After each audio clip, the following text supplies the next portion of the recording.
What is up, guys? We are back with a brand new show. It's Toyd's DIY Audio, and I'm followed here by Justin, the DIY audio guy.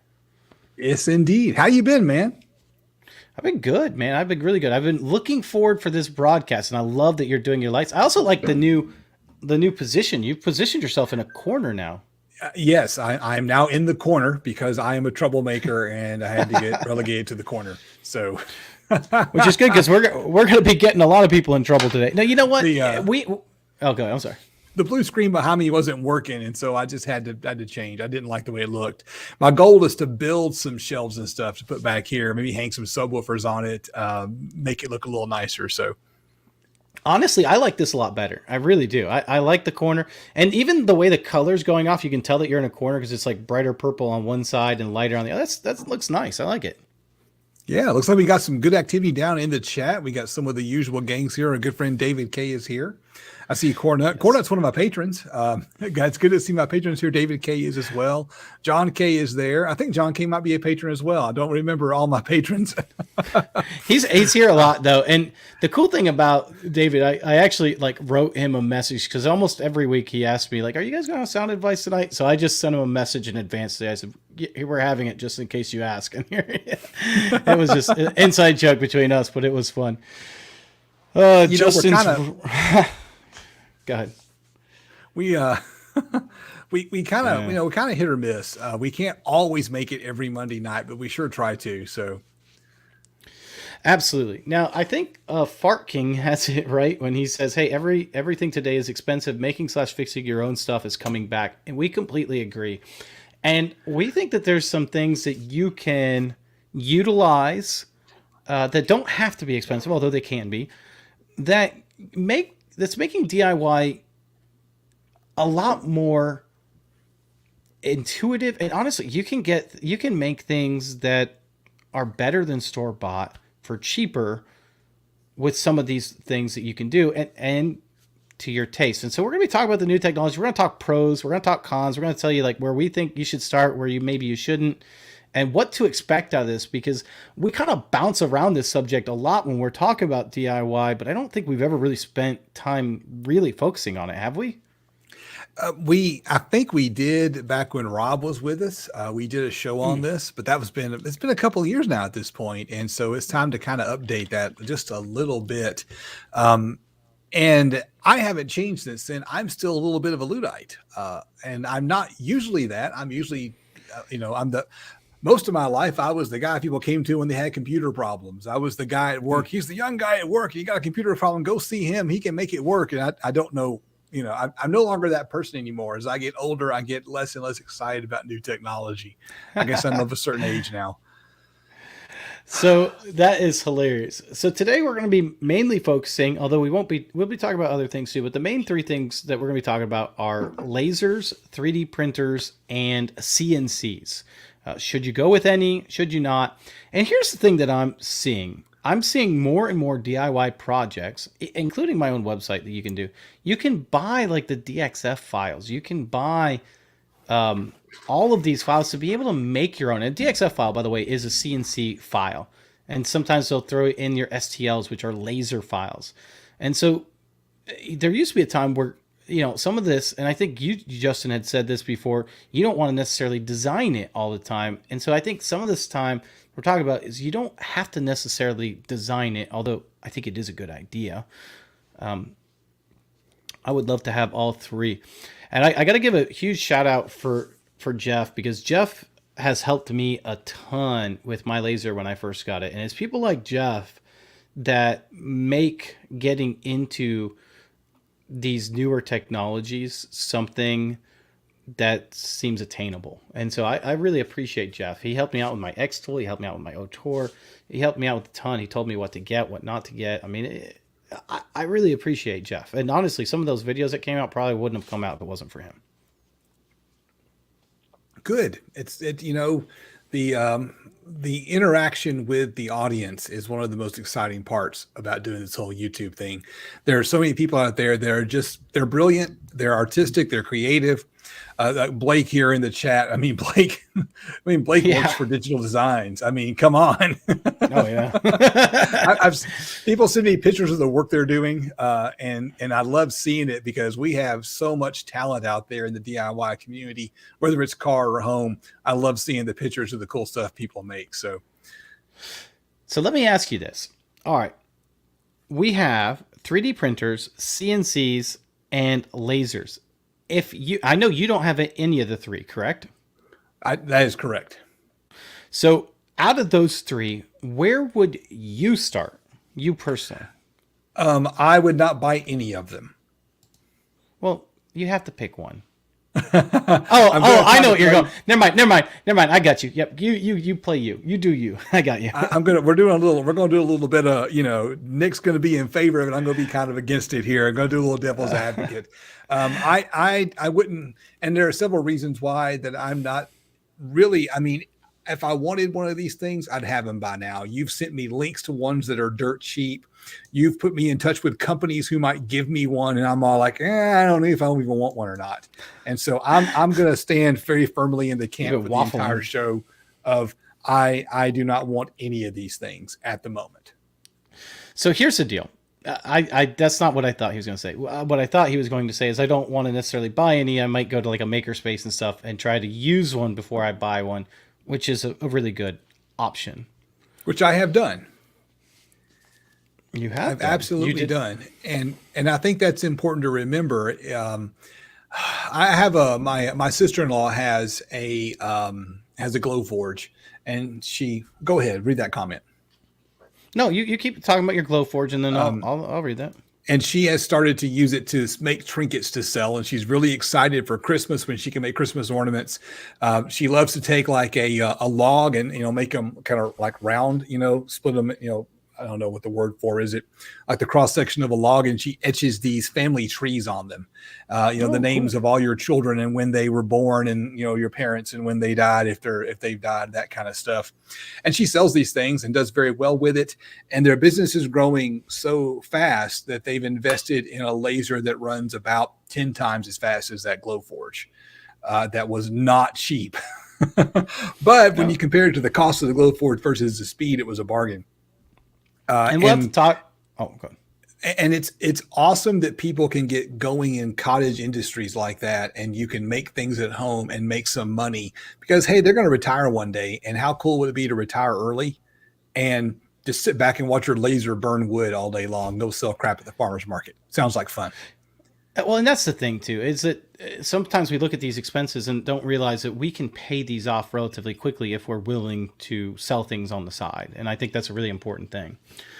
All right. So VC Jester, they made more than enough money to pay for the Glowforge several times over. Yeah, absolutely. And I know people that have bought their first CNC and had it paid off in the first month, so, you got to keep that in mind too. So both Blake Brockhouse and, VC Jester say the same thing. Hey, I would get a 3D printer to start with. 90% of what you could do with a laser or CNC could be accomplished on your own, but there isn't much that can replicate a 3D printer. I don't necessarily completely agree with that, but I do understand what he's saying. But here's the reason why I agree with a 3D printer. They're the cheapest, which VC Jester has said, and they have a lot of community support. So when we talk about like websites like Thingiverse, there are probably 100 or 200 speakers you could literally just print out right now. The enclosures. And have the enclosure. Yeah, have the enclosure. Yeah. I'm sorry, have the enclosures printed out like in a day or so and be done. And it would be very cheap, easy to get going. However, not every 3D printer is the same, and not every 3D printer what I tell you to start with. So I'm going to give you some options of some 3D printers that I would start with that I personally have used and actually am using right now currently. So I guess that's what we'll go do next. But don't you think, I mean, for me though, I think the whole point of using something that you can easily find where you don't have to design something. So with a 3D printer, you have those resources like Thingiverse where you don't have to. And I've said this on the show before, and I'm going to say it again. If I buy a 3D printer, and in order to get full functionality of the 3D printer, I've got to print parts for my new 3D printer. No, absolutely not. It needs to, for me, with the amount of time I have available between a day job and trying to edit video, I have to open it up and pop it together, and it needs to work. And so if it doesn't do that, I'm not interested.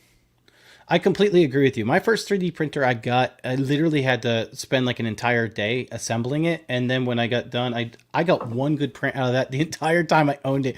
It was awful. I hated it.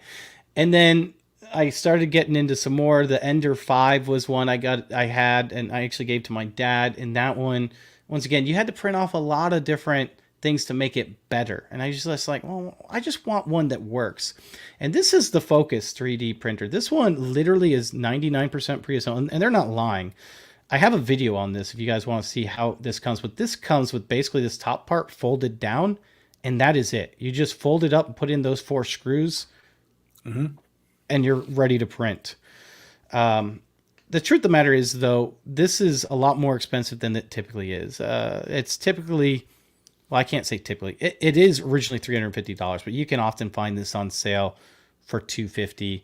And I think the cheapest I've ever seen it is $180. My friend Isaiah, I got into this and I said, hey man, it was on sale for $180. And I said, dude, this is such a great printer. And we were using it at the house.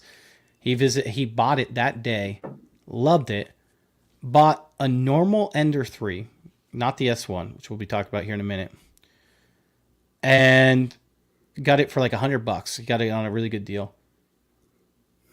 Decided he didn't like that, although he still uses it.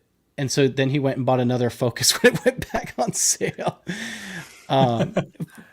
For me, this is like the greatest beginner one. What's the print surface like on this thing? So they're all going to be about the same. They're all going to be like 235 by 235 by 250. The disadvantages of something like the Focus is that it is a manually bed level. Wait, hang on. That's millimeters, right? Yeah. Can you convert that to freedom units for me? Because I have no idea. I can't, and I just can't conceptualize what a millimeter is. I need freedom units. So it's 9.25 inches. 9 inches. Okay, gotcha. 9.25, and then I know what 9 inches is. Yeah, and then almost 9.85, so 9.75 high, basically. The thing is, you don't have to really know that. Because once you import, basically what you're going to do is you're going to hook up this to a computer, or you're going to download the file onto an SD card. But you're going to get free software that comes with the 3D printer that you put your model in, and it will tell you if the model's too big for the bed. And then you can either rearrange it and see if it'll fit. And if you can't get it to fit, you're either going to have to resize it, which you can do very easily in the software, just by putting whatever percentage in or whatever size you want it to be.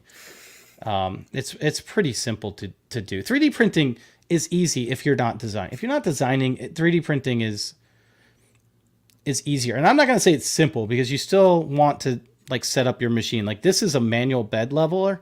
So you see the 4 corners have these little screws down here. So you have to manually level it. However, you can get things like a BL Touch that actually screws right onto this. They have it set up for it, and you can download the new firmware, and that would auto bed level it. So, yeah. So how long does it take to print something? If I wanted to print a glass, that's obviously out of plastic, how long is that going to take? It could take you an entire day. And 24 what hours. happens if I set it up and I go to work and I come home and it's, like it's failed? Then what? Then you print it again. I mean, there's not much you can do, right? I mean, once it fails, unless you want to like keep working on it. But typically once you get the first layer down, it rarely fails at that point in time, assuming you set it up properly. And I think that it's important when you're talking about a 3D printer is you've got to think about the different types of filament. If you're going to be making, say, something to hold a tweeter in your dash, say you got a car with a 3.5-inch dash opening, you want to put a tweeter in there. If you were just taking your router or a jigsaw, you would cut it out with ABS plastic. ABS plastic, I don't know how heat resistant it is. I'm not sure of the numbers, but it's what you see under the hood of the car.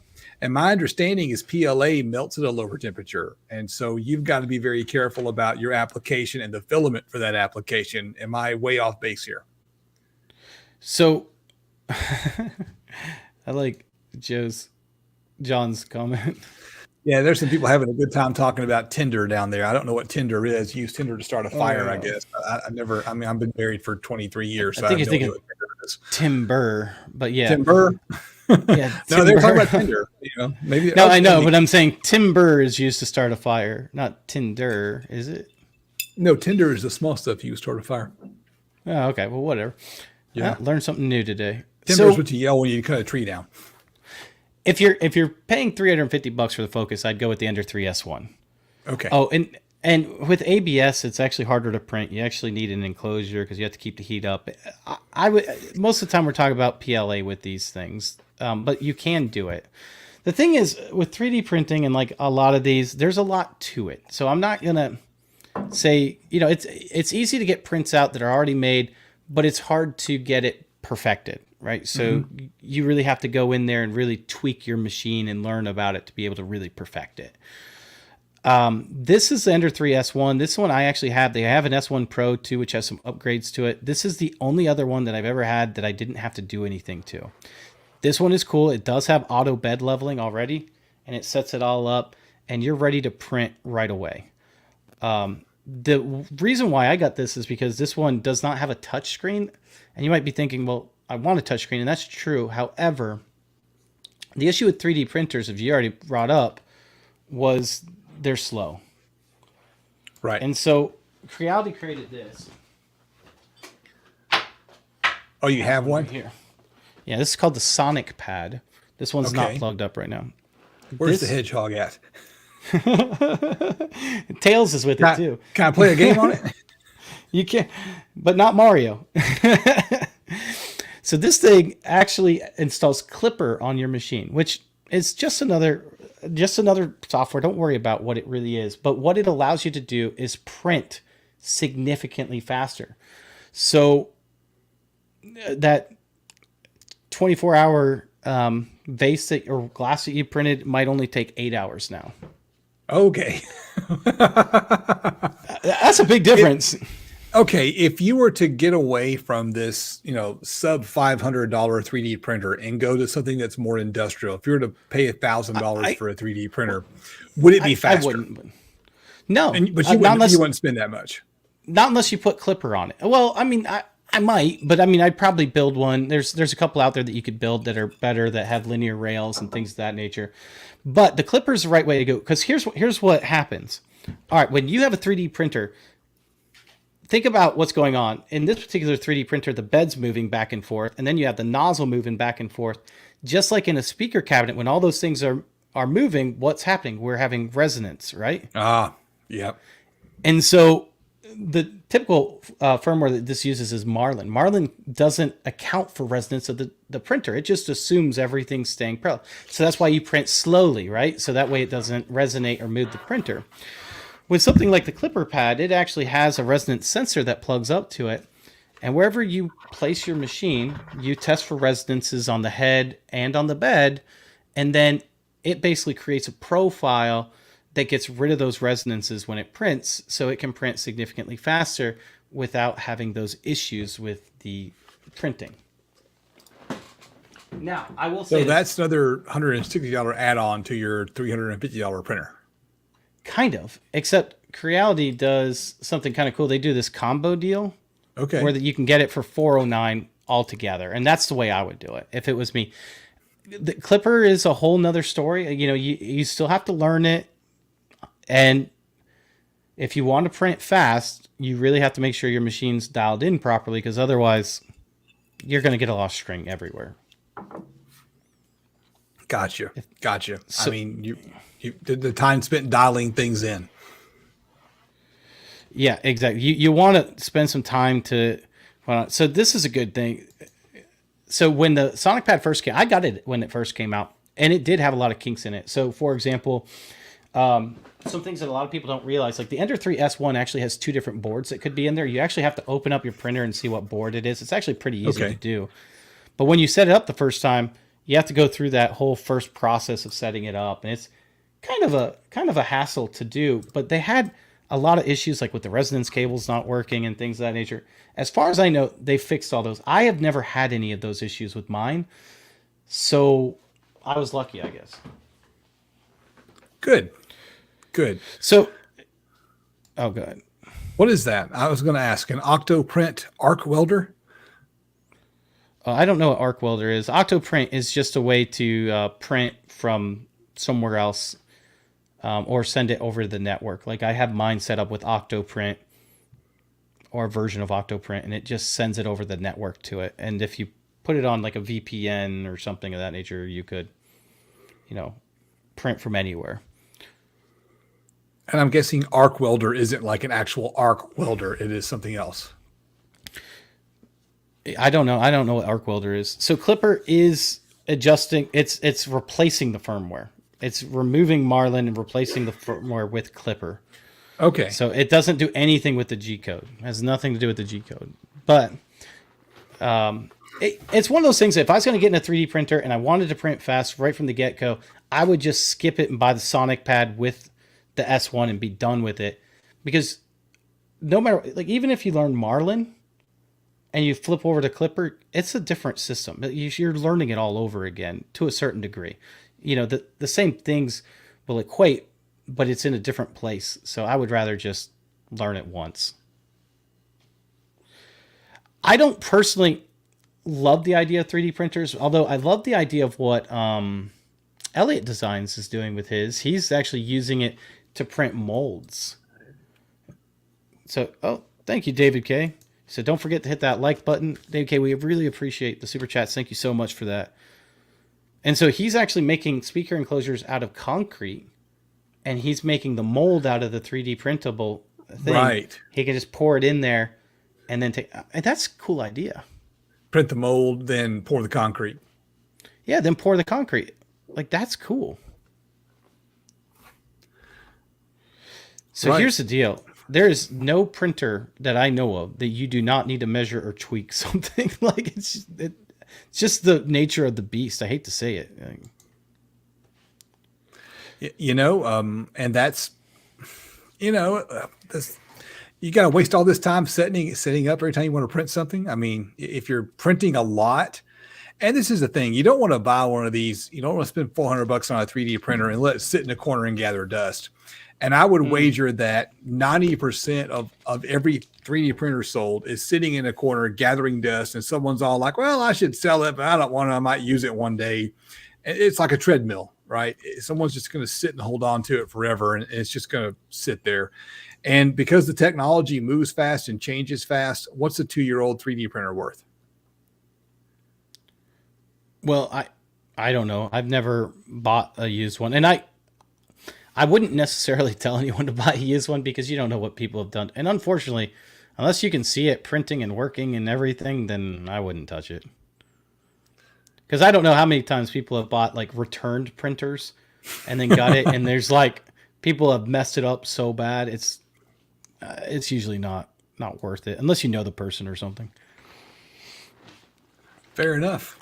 So here's the deal. I actually would buy the 3D printer last. The last thing you would buy would be a 3D printer. Yeah, because I think for the most part, unless you're building like doing amplifier enclosures or like really small speaker enclosures, it's too limited. It takes too long to print. It's limited in size and what you can do with it, right? Like very limited in size. So for me, it's probably be the last thing I would personally get. Okay. For what I do. That's fair enough. I mean, if you were making a lot of adapters for speakers and making stuff out of plastic, I can see why you might disagree with that. But I don't know. Let's print a bunch of little tchotchkes out. I don't know. It's a neat technology. If the 3D printers were anywhere near as useful as they had the potential to be, they would have taken over by now. Yeah, well, and there are some really cool 3D printers out there. Like they have some that like can print metal now and like concrete and all kinds of cool things. Like supposedly they're going to start 3D printing houses. Like that's cool. I want a 3D printed house. Like that's awesome. With some 3D printed in-wall speaker enclosures. That's some good Right. ones. Right. Yes. So, Philip asks us, "Hey, can you go over where 3D printers, lasers, and CNCs may overlap? What do you think about that? Do you have any ideas?" The laser and the CNC are both cutters. Right? The 3D printer is a builder. And the question about where they overlap really kind of is what you're trying to do. If you're trying to make brackets and mounts, and again, the example is you want to put a tweeter in a 3.5-inch dash opening. I think a laser or a 3D printer would overlap a lot. The difference is, do you want to take away material or add material? And whereas a CNC, in my opinion, is a larger machine. If you want to lay a sheet of plywood or a half a sheet of plywood on your CNC machine and cut the entire enclosure out, portholes, roundovers, recesses, or recesses rather, and rabbets all at once. You wouldn't do a roundover with one, I don't think, but right. Well, you could, yeah. So both Yes, you CNCs and 3D printers are both 3-dimensional, meaning that you can, cut crazy things in them or print crazy things in them. So if you want to do 3D, you got to do 3D printer or CNC, period. A laser is only a 2-dimensional item. It is only going to cut in 2 dimensions. So it's good for flat packs or something like that, as long as, like, I used it on the rule breaker, and the reason why I could use it on the rule breaker is the thickness between the woofers and the tweeter was the same thickness, so I could make the material the same thickness as that and be okay. But if that thickness varied a lot, I don't know how I would ever be able to use. I mean, I could if I did like many layers of stacking, but I don't want to. Right. I mean, you can cut layers. You can cut in 3D. Just got to do a lot more passes with a laser. Well, it only cuts 2D, but you can make a 3-dimensional object out of it, right? So right. What we mean by that is, I'm sorry. Go ahead. Layers, gluing things together, cutting layers, that kind of thing. Right. Like if you want to make like a waveguide for a speaker, you can do that with a CNC or a 3D printer. You can't do that with a laser. It'd be really hard to. Really hard. Yeah, unless you made like 3 million layers. Like the notorious RVH, like 1 millimeter thick.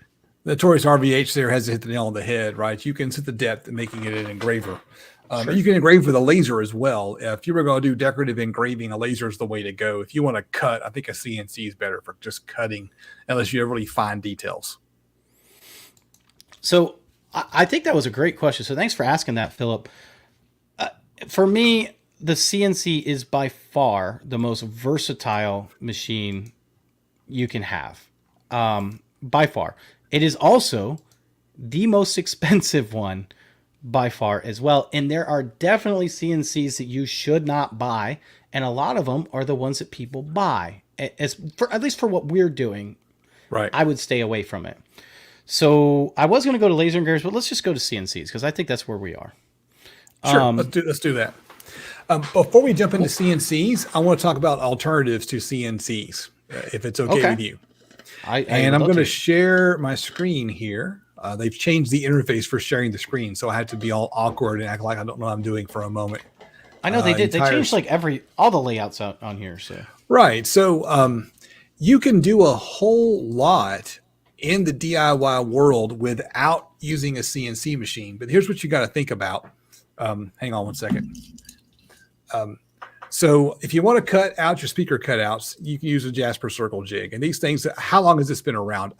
It's been around long enough that I think they're off patent now. And now you're seeing some knockoffs hitting the market.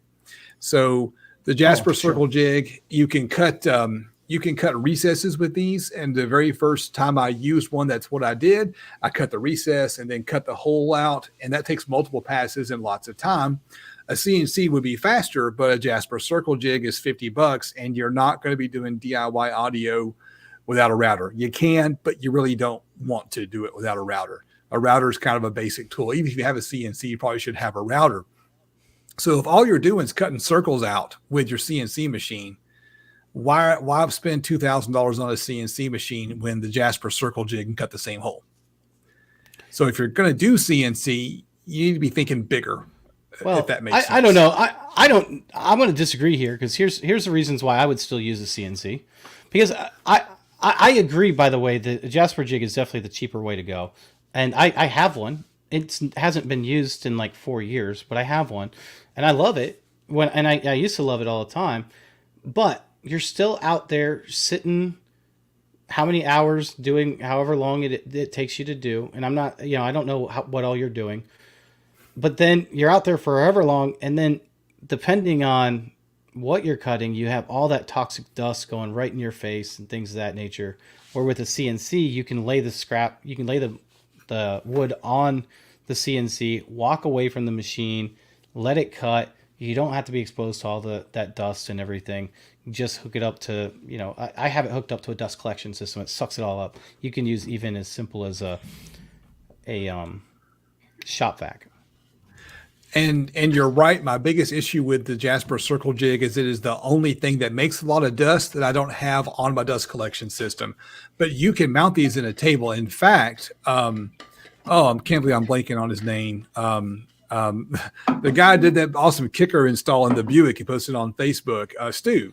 Jason Stu. Yeah. Yes, yeah. Stu has his Jasper Circle Jig mounted in his table. And so he can cut holes by spinning it on top of the jig. And so so you can be creative with it, and you can still use the circle jig and have it hooked up to your dust collection, or even do an overhead, pipe coming down above. So you can still do dust collection with these things. You just got to have good dust collection on the router. So, all right. So the next thing is, and again, this is a Stu thing, because Stu has been telling me for years. I just bought that. I just bought that. I literally just got it delivered today. I literally got delivered today. Yeah, so, the advantage of a track saw over a table saw is it makes it a lot easier to make those kind of angle cuts if you want a subwoofer enclosure with like a 30, 60, 90 angle on the front of it. So $161 for the Win track saw. There's if I ever get one, it'll be the Ryobi one, because I've already got the Ryobi batteries. Craig makes one that operates like the rip cut that you mount the saw on. So okay, you want to make some complicated cuts? Track saw, $160 versus, thousands for a CNC. The main issue with the track saw like that is its depth of cut, which if you take a look, the bevel is only 1 5/8 inches. So depending on what you're trying to do with a bevel, you still might be limited with that. A more expensive track saw will cut deeper on the bevel. Like go for the Milwaukee or something. Well, then you're starting to talk like $500, $600, $700, $800, right? Right, because that's a lot more expensive. Now, the next thing is you can just go to Mobile Solutions, and I'm not trying to run an ad for Mobile Solutions because they would never throw me any back if I was promoting them. For $300 on sale, $400 regular price, you can buy this Axis Creator, and you can make any shape. Well, not any, but you can make a lot of different cool shapes. This one you can, because this is the one that's adjustable. Now, you can't make 3D shapes with this, but they sell one for 3D shapes. So you could buy this and make any shape. And if you wanted to go crazy, you could buy the ones for even more money for the 3D shapes. And this is the point right here where you start to go, maybe I should be looking at a CNC machine, because this is $400 regularly. I know. I was like, now we're adding like 600 plus 400 plus, now we're at like, and then add this. And Mobile Solutions, they kind of sell a system. So you're not going to be able to use the Mobile Solutions system unless you, at the very least, buy like this $300 smart pattern bit right here, right? And so, okay, you buy that, you buy this, you're in at $700. And that's the point where you should start asking, do I want to buy all these templates, or do I want a CNC machine? Yeah. And I think that's the same thing. I think those are all really cool things, and I don't think there's anything wrong with that. Personally, I would rather go with the CNC, and here's the reason why. I'm going to show you some CNCs that are actually reasonably priced, and I'm going to tell you the ones to stay away from. So let me go ahead and share my screen. I'm going to kick you off. So our competitive price point is $700. So we all know. Can you do it for less than $700? That's $700, and then you add your time in, and then you add everything else in. You're like at $20 million already. All right. So let me show you. Let me move. All right. CNCs. So this is the Mac Daddy. I'll show you the CNC for newbie later. But I'm going to start here at this, and I have no idea why that is staying up there. Let me just refresh this page. This is Bulkman 3D. They make what we call the Work Bee. Now, the Work Bee is a really interesting kit. It's all screw drive. So here's the deal. And we're going to talk about why this is only good up to a certain size in a minute, although they sell it in bigger sizes, but I don't want you to get it past a bigger size. They start out at $838. So we're right at your $700-800 range, okay? And that's going to be for a smaller one. I'm not going to pretend like it's the bigger one. But even at the higher end, you're only at $1,300. Now, these are screw drive. The cool thing about the screw drive is whenever you're going through material, so a 3D printer and a laser, they don't have any resistance, right? Because one is laying down material and the other one isn't ever touching the material at all. Neither of them are really touching the material. But a CNC is touching the material. And when you go down with the bit and then you start to move, you're creating a lot of resistance and friction. So you'll see a lot of the cheaper CNCs, like I'm going to just throw them out there, X-Carve and Shapeoko, their baseline models have what we call belt drive, which is what you'll find on a 3D printer or a laser. Fantastic for those things that don't have that resistance. But for something like a CNC, it's really bad, especially if you're going to use hardwood, because if you hit a knot or something like that, it can do what we call skip a step, meaning it thinks it cut something and it actually didn't. And so, believe it or not, after a while, your cut is completely off and wrong. And so I always tell people never get a belt drive CNC, especially when screw drives are so cheap. Okay. You know, that aren't name brand. So I kind of feel like if you're going to go the CNC or the laser or the 3D printer route, that especially if you want to do something productive with it, if you want to use it a lot or even just a little, you need to go ahead and spend enough money so it's a good one. This is not a time when trying to pinch pennies is going to be in your best interest. Well, and that's the thing. The Shapeoko and like the X-Carve baseline, and I'm going to make a lot of enemies here. I don't really care because I've had them. I had it. That's what I started with. And I'm telling you, there's definitely the cost that you're paying, what you're paying for is not worth what you're receiving. Something like this is a good value starter kit because it starts off with screw drive. And because instead of going on belts, it now rides along a screw. Now, the problem with the screw, this is a 0.3 millimeter screw. It's 8 millimeters, 0.3 inches or so. The problem with the screw, and I think we've all seen this, if you take a long piece of metal, right? Mm-hmm. And you were to like bend down on it, what happens? Like if you were to push down at the top. It's going to warp. It's going to start bending, right? Flexing. Yeah. That's what we call backlash. And so yeah.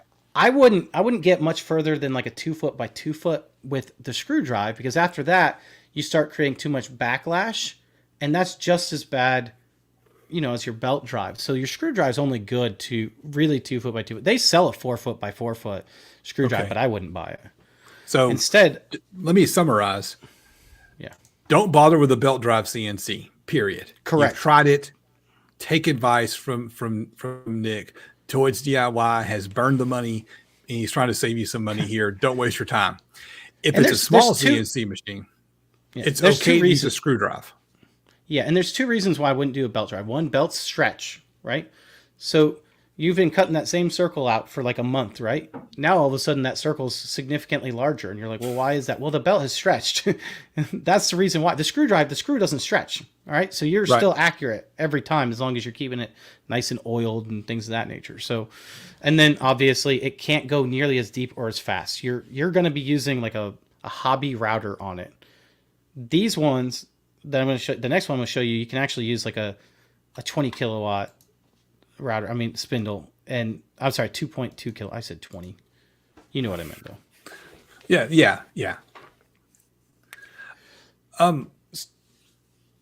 Go ahead. I just saw Richard Scarlett ask a question about handheld laser scanners, and I would love to talk about that later.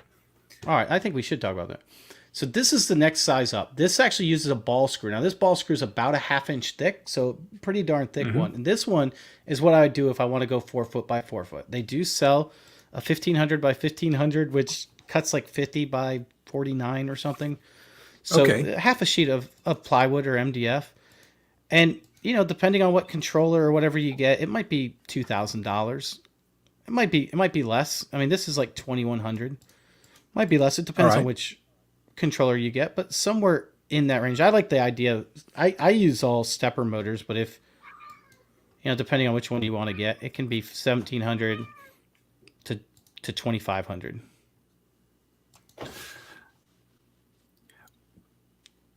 Talk to me about the I, software with this thing.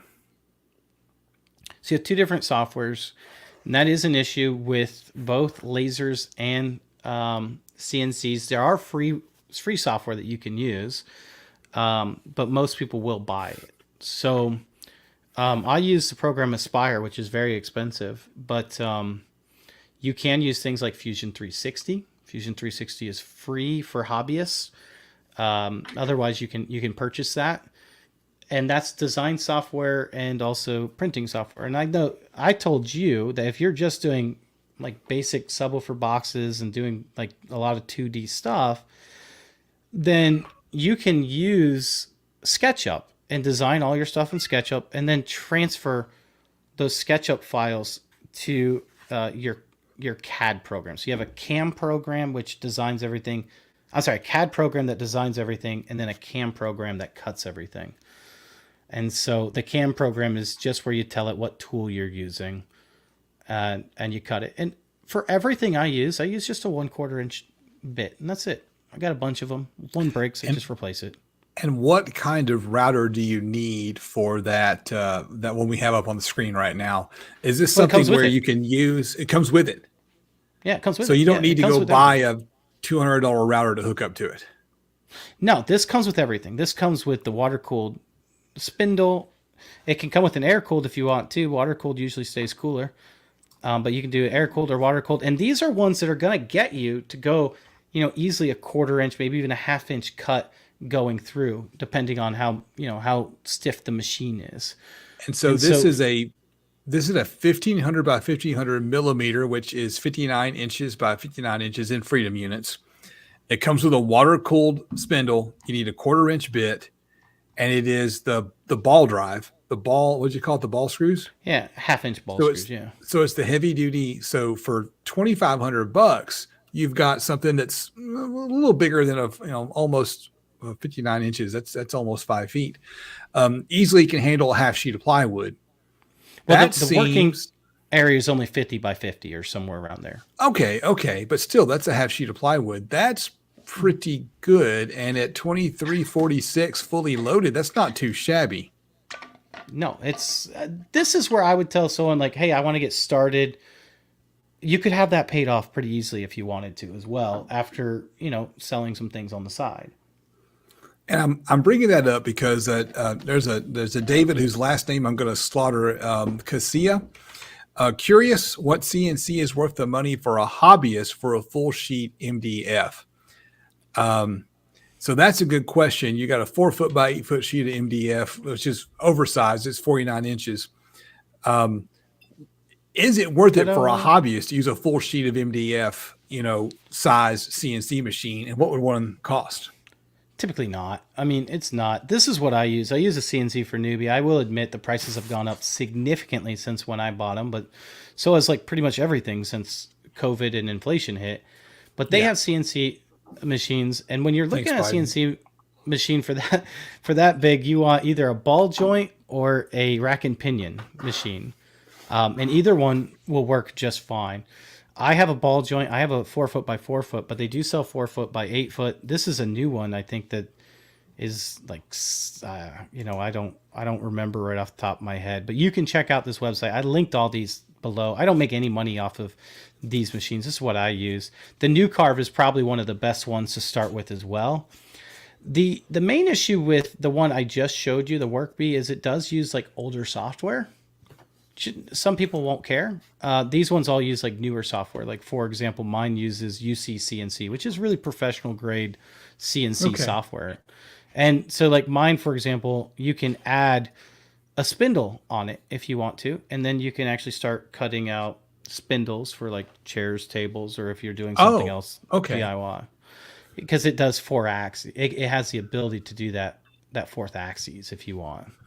You have to use that controller though, because they have options on there to get different controllers, right? These are significantly more expensive. I'm sorry, 5-axis controller. This is a significantly more expensive machine. I'm not going to pretend like it's not. However, you will tell, like if you put this next to the Workbeat, you would tell that this one is worth significantly more as well. It has dual rails going back, I think they're 3/4 inch ball screws. It's a beefy machine. Yeah, throw my screen up real quick here. I want to show you something else. But I'm also going to tell you it's not worth it for everyone either. But this is what I want to compare to. So this is another circle template kit. I have this one. I bought this one with the hopes it would be easier to make some speaker cutouts. $200 for this pair of circle template kits. And if you go through Mobile Solutions and you start looking at the prices of all these various kits, this little bitty circle template kit, which has, an inside radius and an outside radius, both of them, that's $104. I mean, these things are going to average $105 per set. You have all these various template sets. Let me see if I can pull some more up. You can spend $3,000 on templates at Mobile Solutions. Or you could spend $3,000 on that entry-level CNC machine. And at that point, it is pretty much kind of unlimited what you can do. And all you need is 1/4 inch router bits and replace them when they wear out. So again, if you're sitting here thinking, should I go someplace like Mobile Solutions and buy a bunch of this stuff, or should I get a CNC machine? Maybe you need the CNC machine.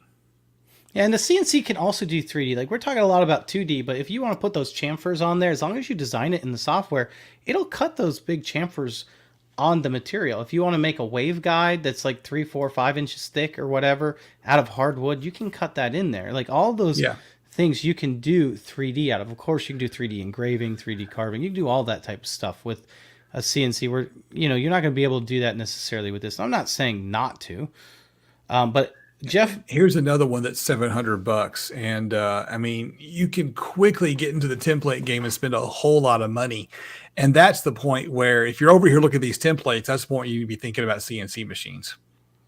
Now, another thing that you can do as well, and I want to mention this too, is someone asked like, what's the biggest 8 foot by 4 foot? You can use a 4 foot by 4 foot in inside certain programs like Aspire and a few other ones.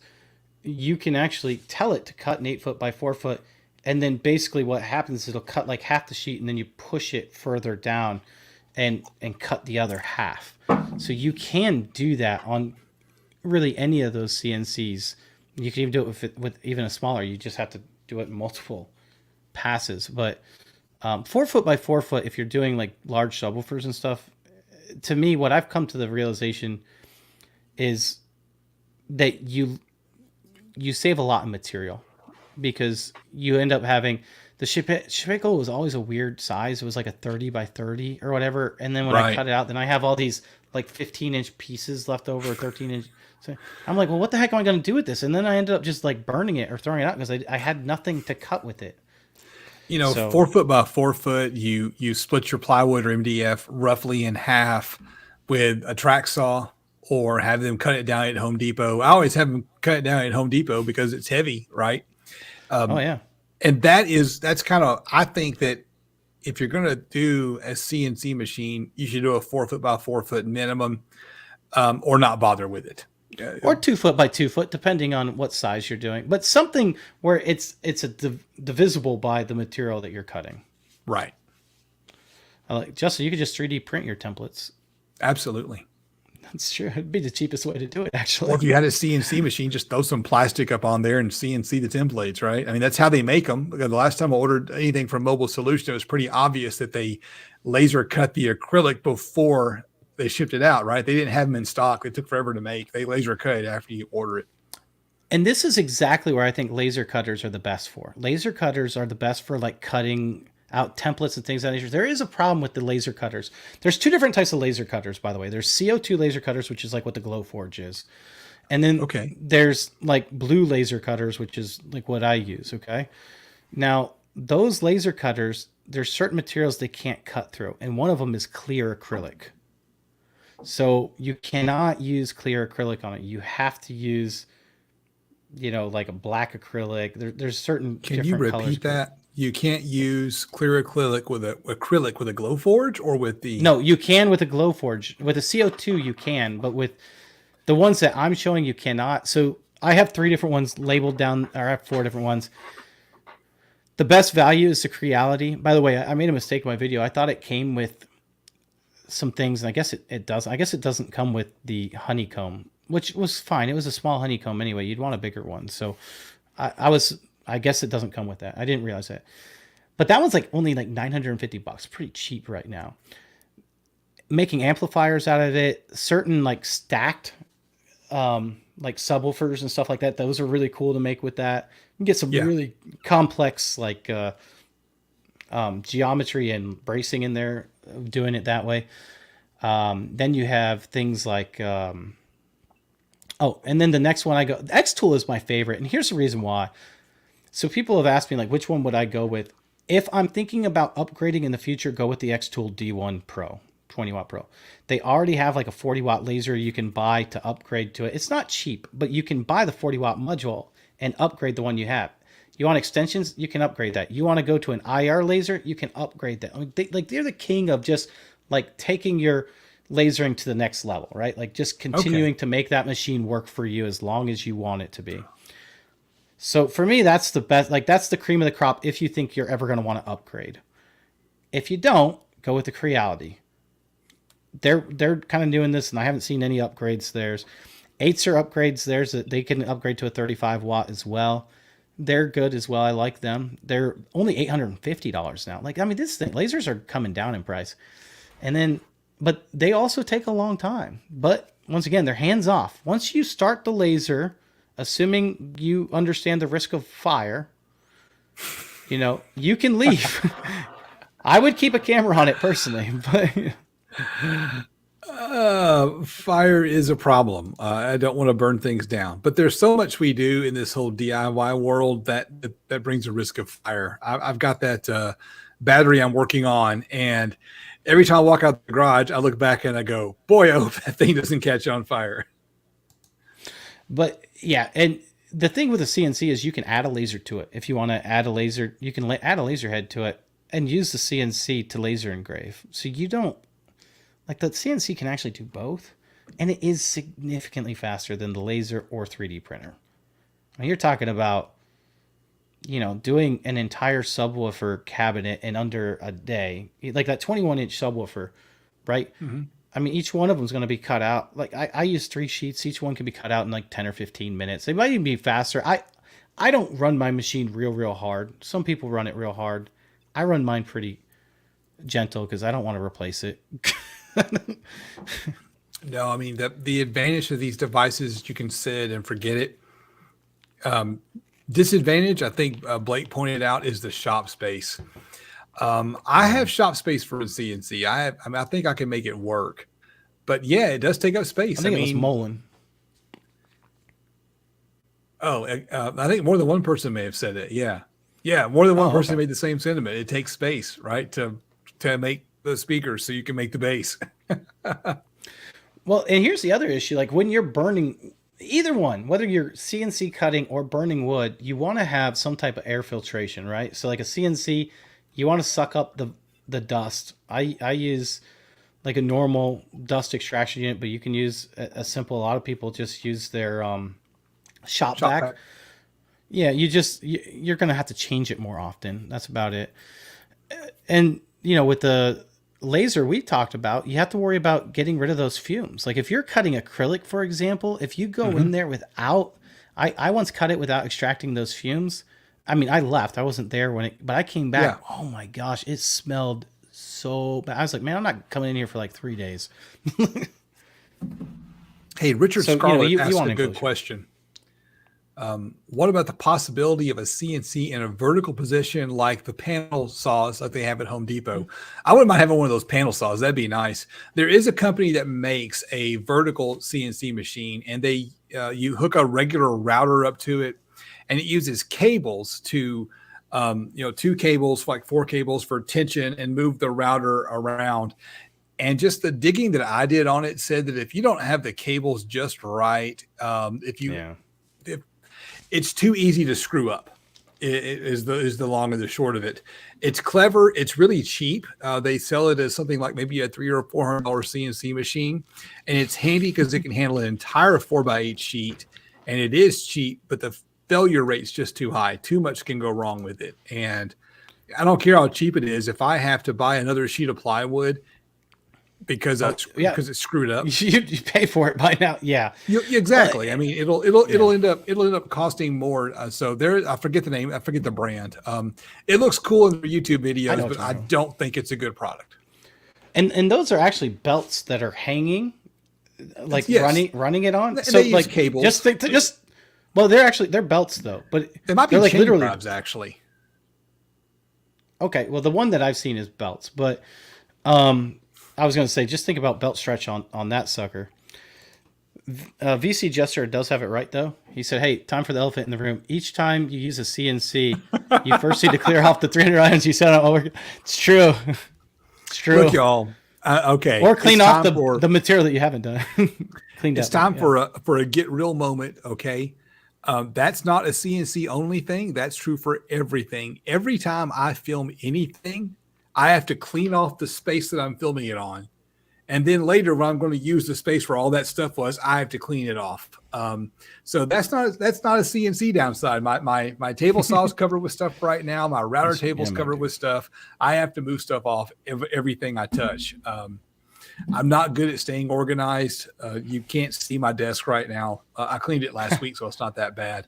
But yeah, I'm going to say that's a funny comment, but it's not a CNC downside. That's my goal is to get rid of any flat surfaces, because if it's a flat surface, I'm going to pile stuff on it. All right, so I'm going to mention this. So maybe you're not in mind, like you're like, I can't do the CNC yet. It's too expensive. What if I just started with like the O-Tour, which is a 10-watt laser, which is fine for a lot of things. It's not going to cut as fast as a 20-watt, right? Because it's less wattage. So it's not going to cut through as deep. But say you want to start with something like that, which is about $600, which is pretty cheap when you think about a tool. What would I use that for? I would use that for all the things that make the speaker look good, right? So I would use, like what you said, Justin, earlier, to make the circles, I'd probably use my circle bit, although you can cut with it. I just probably wouldn't. But then I'd take like all the acrylic pieces and all the wood pieces that I want to look good, and I'd cut out like designs like honeycomb designs, or maybe the name of the speaker and LED backlight it and those types of things. That's what I would use the laser for, to get like all those really neat added features and benefits to like my speaker projects. Or you've already seen me. I did this with the laser that, well, actually probably no one saw it because no one watched the video, but I made this headphone stand, but with the laser. I watched the video. I thought it was pretty cool. Yeah. All right. Well, one person watched it. I think that's what it said. One person. and then I would also use it. Like I used it to make, where's my amplifier? I haven't actually plugged it up yet. I don't know. It's around here somewhere, but I used it to make this really cool amplifier. While you're looking for that, why don't you pop up the screen real quick for me? So this entire thing was laser engraved, right? Yes. That was a good project. All that. And like these are things that you can make with a laser. You could also do it with a CNC, but a CNC bit has a radius, right? And so you can only cut so intricate or get smaller bits. Like with this, I could get these like real nice square edges on it. Even though the laser does have a small radius, it's just so small, smaller than a CNC bit will ever get. You can get those details that you're not going to get with a CNC. Hey, pop my screen up for a second. You might be able to, but you're buying a lot of bits. I want to point out to you the price tag on this Glowforge. This is $7,000, and that's before you add their air filter. They have a special air filter. So you're in this thing over $8,000. And after having used one at my local library, I would never use one of these. And one reason is because all it can do is recreate an image. So you basically send it an image file. And if you want to do something precision, hey, I want to make a 300 millimeter cutout that's 600 millimeters over and 400 millimeters in, it's not going to do it. It is a make a picture on something kind of thing, and you can resize the picture so it fits your wood. But $7,000 for a Glowforge, this is insane. The X-Tool's a better deal. Everything's a better deal. A real CNC machine's a better deal. This is why the hell anyone would buy a Glowforge. I don't know. It's a hobby laser. It's slow. It beats the hell out of me why anybody uses these. So X-Tool just came out with a version of their Glowforge, and it's really cool. And it's close to half the price or somewhere like that. It's the P2, I believe. If you just follow my link to X-Tool's website, you'll check it out. But it also can take a piece of material. No, it's not up yet. It's not out yet. It's coming out. But it can take a piece of material and run it through up to 8 feet long, I think. Just go and like keep cutting all the way out. So you could literally, I mean, depending on the width, cut out like an entire enclosure. Although I will say I have found cutting plywood to be somewhat problematic on a laser, because like cutting all the way through, because there's so much glue that it cuts so inconsistently.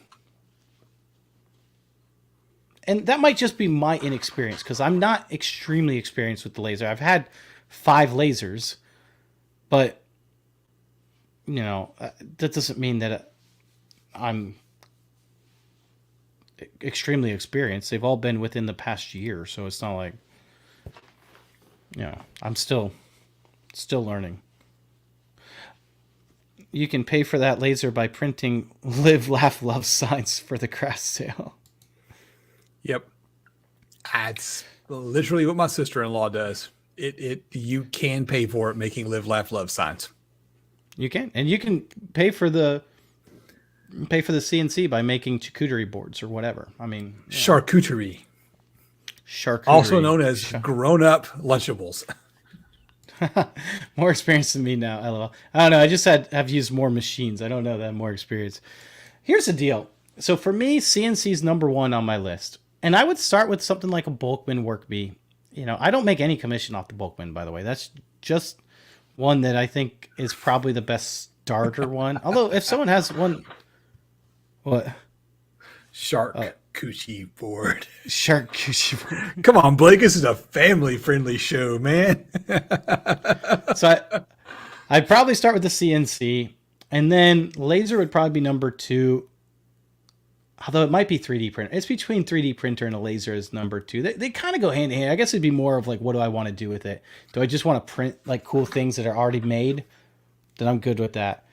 But like for me, for example, I'm starting to include like laser files and 3D printer files. Well, not 3D printer files, laser files and CNC files with my plans, because more and more people are getting them.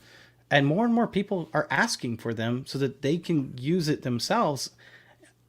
And it just makes sense to me to just go ahead and do that. I'm going to have to say that I'm right there with you. And I am, maybe not this year, maybe next year. I don't know. But I know that at some point I'm going to have to jump in. I'm going to go into the automated, cutting machine. I'm sitting on the fence on would I pick a laser first or a CNC machine, leaning more towards a CNC machine, just because of the smoke. And I absolutely don't think I would ever want a 3D printer. Yeah, I can see that. I can see why some people wouldn't. I think I still have, I still have, this was a test that didn't turn out well, but this, you can 3D print like waveguides for speakers and things of that nature if you want to. This was I have not gotten into those kind of complicated speakers that you do. Colby's biggest fan ever says he's waiting for Star Trek food printers. They actually do make food printers. Oh. I have a niece with a culinary degree, and you can actually print. You can go look on Food Network. They've been around for a while. They make 3D food printers where you basically take some food item, turn it into mush, and pump it through the 3D printer, and you can print. You can get 3D printers and lasers to cut and engrave and print on cakes, for example. Screen printing on a cake, that kind of thing. That's true. Yeah. David said, "Hey, 3D printing an obsolete part for your washer, dryer, dishwasher might change your mind." And he's right. I actually 3D printed a part for my refrigerator that got broken. It was a mini fridge, and 3D printed it. It was up and running again. Like 10 minutes later, cost me like 10 cents in material. Like there are definitely times where a 3D printer is very, very useful. Although you do have to know to design the part. Like you have to be able to design. The simple parts are pretty easy. The true voice of reason, CNC for heavy, quick work, but laser for artistic accents. Well said. You are indeed the voice of reason tonight. Yeah, although I would say a CNC could also do just as different art, unless you need like those real, those corners, those real sharp corners. CNC can do the artistic as well. You can buy like a V bit, for example, and do V carving, which would, carve like a groove in the wood or whatnot. Make your live, laugh, love signs and make your money at the farmer's market. Fill it with some epoxy or something.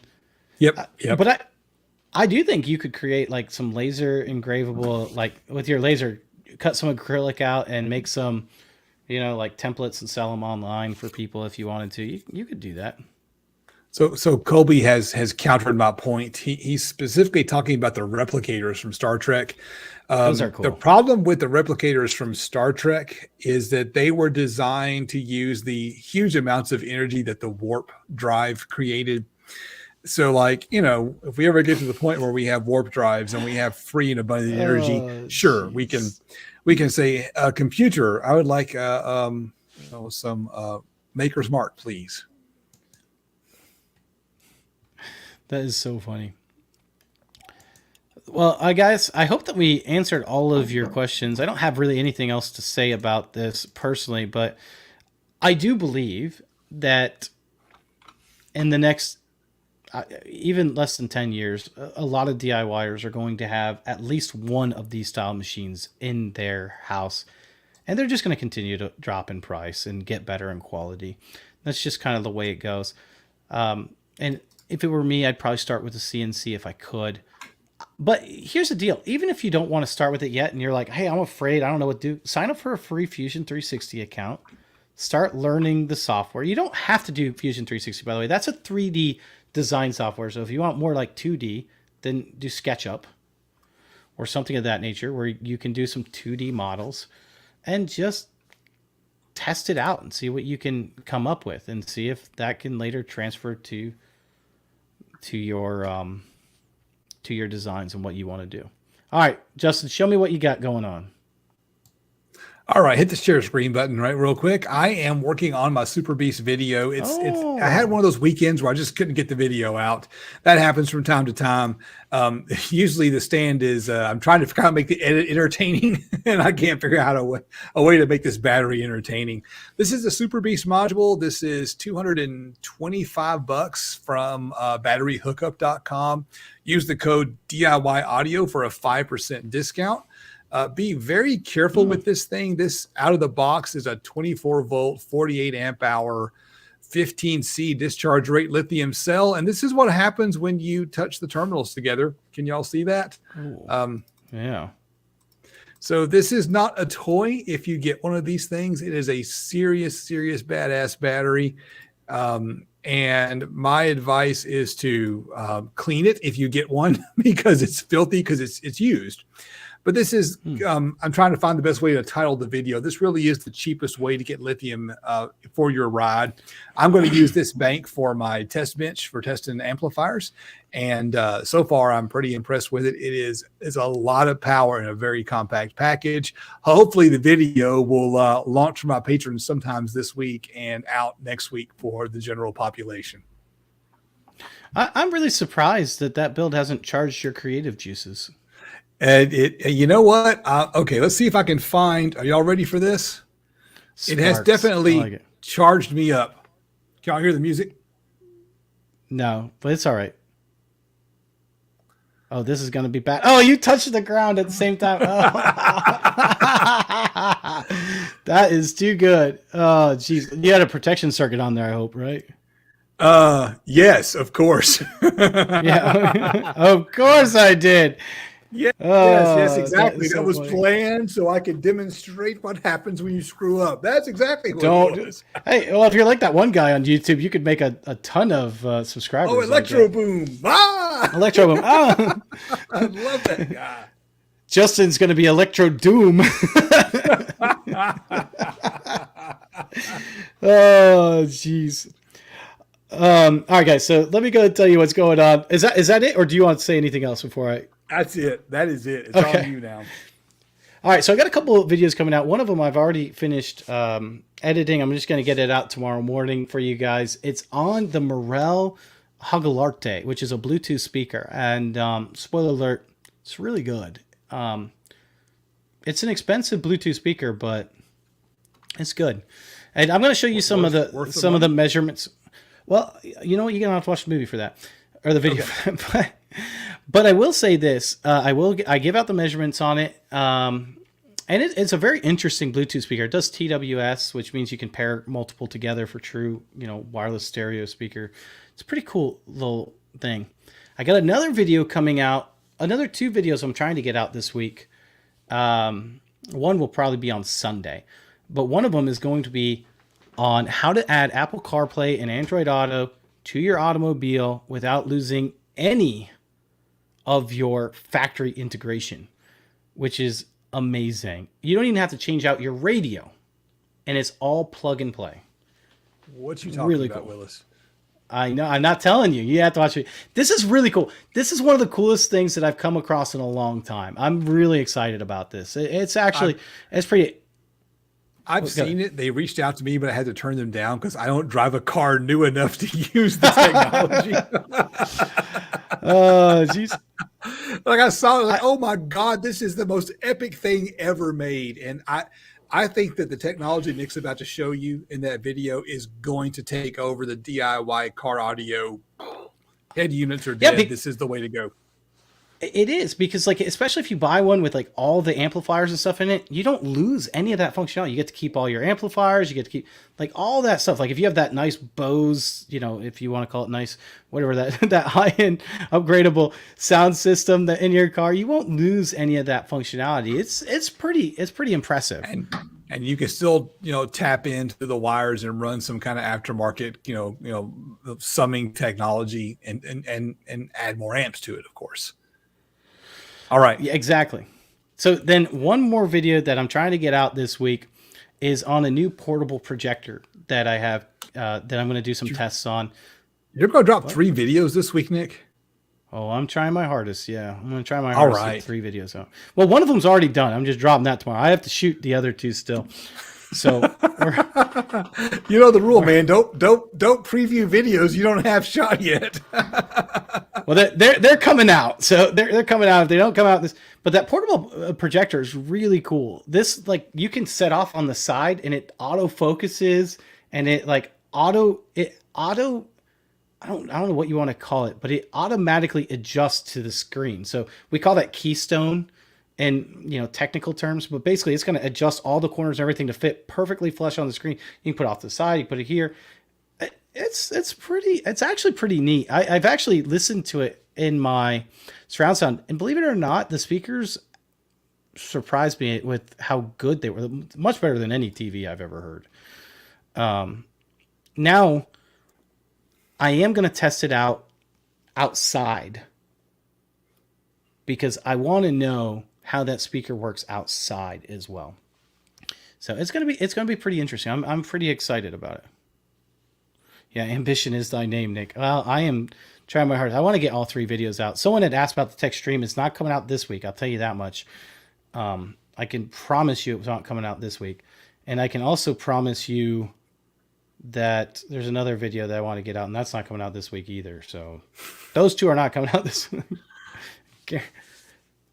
But I hope they come out soon. I'm excited about the tech stream is one of the drivers that has really excited me. So. All right. Awesome. I guess that's it, right? All right, we're out of here. See you guys. Have a good week.